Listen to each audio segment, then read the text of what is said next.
whole thing about food delivery is that it takes so much more brain power than people like to give it credit for. The labor you're actually putting into delivering the food is like a lot more than just like riding the bike from here to here. I mean, it's absolutely insane, and it's like far too much that anyone should be going through to just like get fast food from point A to point B.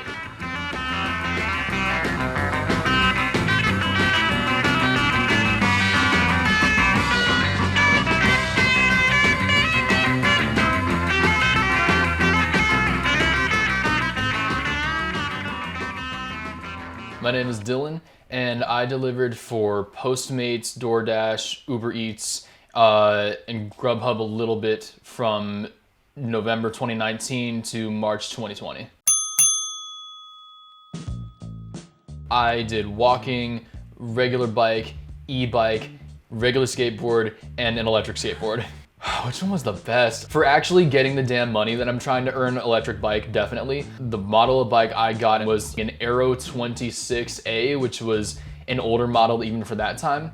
But what I was looking for was something that could just last 4 to 5 hours on a charge, and that, you know, would just get me from point A to point B. Realistically, a new electric e-bike is gonna be like thousands of dollars. So I said, okay, I'm going to have to get something used. I found mine for $800, I believe. Yeah, how many hours did you have to work to buy the $800, but 80 minimum? I mean, I like just had savings like from like at that point to where I felt like, okay, I can make this investment in an electric bike to make this go better. But again, if you don't like even have that savings, it's just like, okay, time to go bankrupt or something if you want to get this electric bike.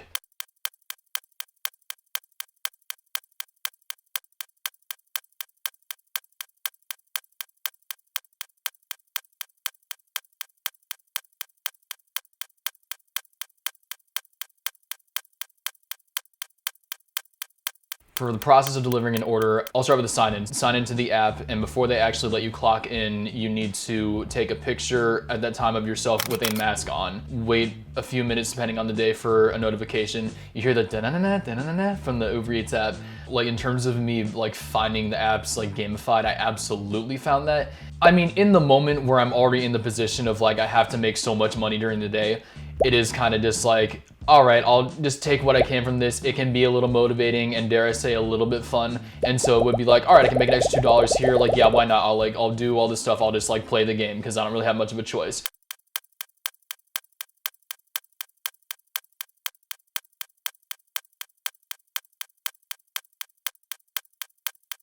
At this time, it would show you like a general map of the general places that you're going to and how like long it would take, the estimated fare, all that stuff. Per delivery, on the low end, you would make like $2 to $3 as like the base pay that Uber would give you per delivery. Depending on the time of day, it can go up to like $6 as the base, generally more around 4 or 5.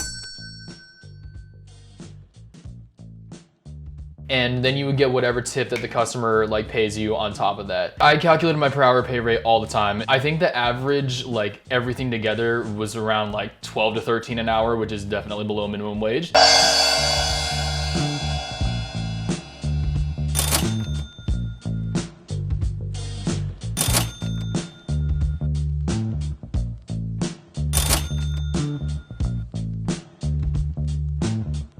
The hours where I got a lot more were like the weekends and nights. And those were the nights where it would go up to like 21 an hour-ish before like pre-tax. There are the times where you get paid the amount that's advertised, but it's definitely not all the time. And your hours are flexible, but if you want to actually make enough money on it, that really means you're gonna be delivering like Thursday through Sunday night. On an electric bike during those hours was sort of the prime time. So say you completed one delivery in 1 hour. Yep. Because you had to bike 20 minutes to the McDonald's, and then the McDonald's was backed up, and so you had to wait 20 minutes there, and then it took you 20 minutes to get to the customer's house. And say it wasn't a peak time, so it was, you know, let's say it was 4 p.m., not 6 p.m. Mm-hmm. And so you made a base of $4, and then the customer tipped you $1.50. Mm-hmm. So you made $5.50 for that hour. That absolutely can happen.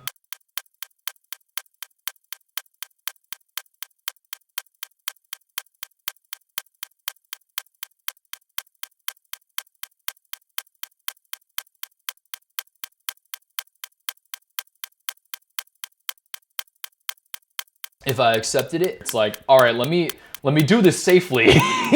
And that is its own process right there. Of course, I mean, it's New York City, it's super crowded, super dense. So at any given moment, it's like, all right, you have to be super aware of all of the cars around you. Like, forget about listening to music or anything. Just pay attention to what's around you, don't die. People jaywalk all the time. You gotta like be mindful of that. Like, I found myself many times, like a bunch of people were just walking in the bike lane. It's, to me, ironically easier in Manhattan, because in Manhattan these days, I feel like the bike lanes are clear enough.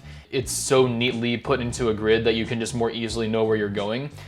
In Brooklyn, because I was mostly delivering around here, it's a lot worse to me because the street layout isn't even the same.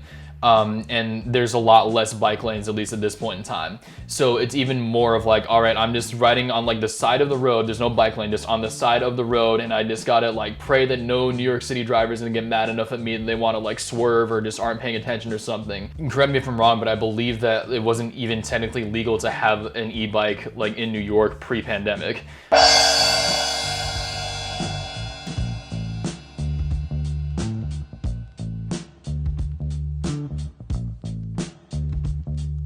It felt like a very unfair business model that the companies definitely know that the vast majority of their workers are delivering on electric bikes, but are operating in at least one city, New York, where it's not legal to have one. And they just didn't address that for as long as they possibly could.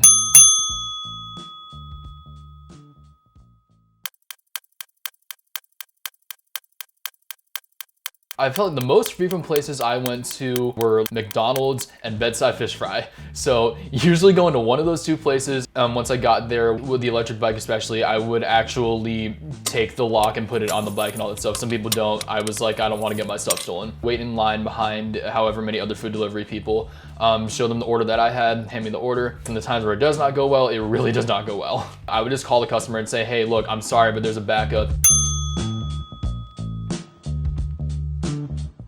And they would usually respond with, man, like the last 3 people told me that on the app.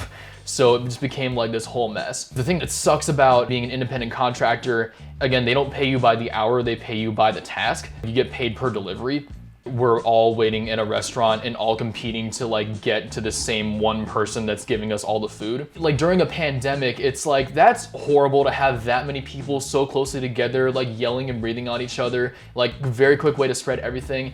And then like, it's not even just the delivery workers I feel bad for, it's like poor like fast food workers too that also aren't making enough and are just like, there's like 50 people shouting at me for this food that like these companies have put us in this position over.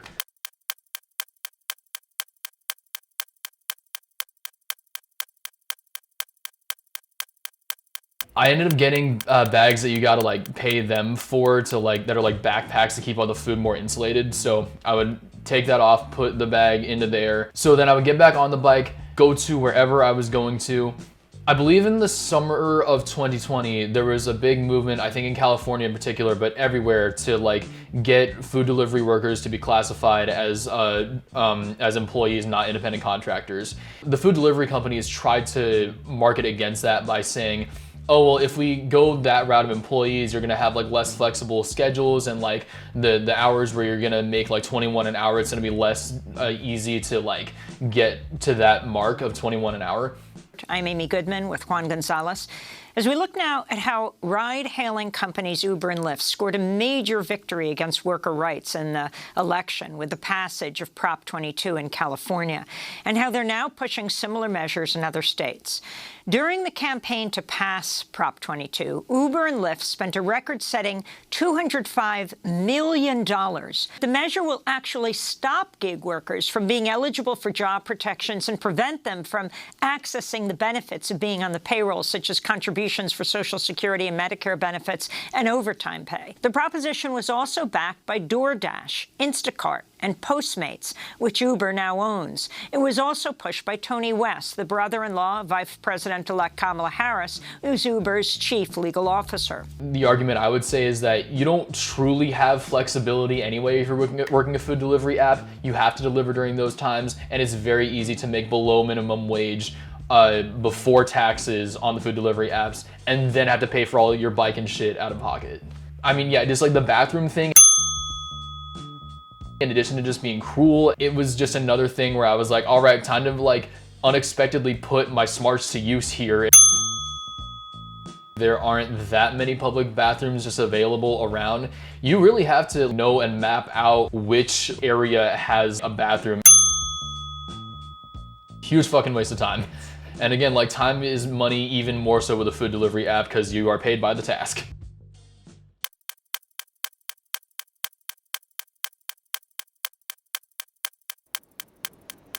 The companies have done such a good job marketing that it has become sort of like a fad and like a fun craze to order on food delivery apps, especially in New York City, where it's like, no one has time, order from us. Did you guys know that if you order Grubhub and it's late, you get $5 off of your next delivery? Well, I didn't know that either, so I just placed an order on Grubhub, and we're going on a stakeout to make sure that it doesn't come 1 minute late.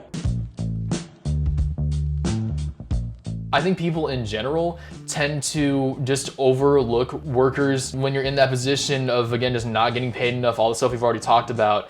It's like, damn, I feel like I'm just being seen through right now, like, by this giant craze. You're delivering food, like, you just need like a giant task force of people to do that. Like, we're all in it collectively to get it done for the company, but we're just getting scammed out of health insurance and other benefits like that.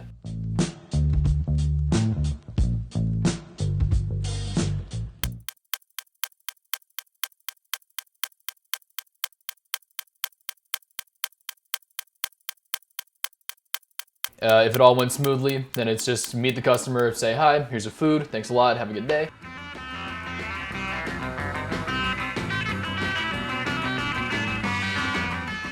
For the love of God, tip the goddamn workers. I'll be completely honest, I think that the actual ideal rate of a tip would be $5 minimum for whatever you're ordering, regardless of what it is. The company is not paying the workers enough.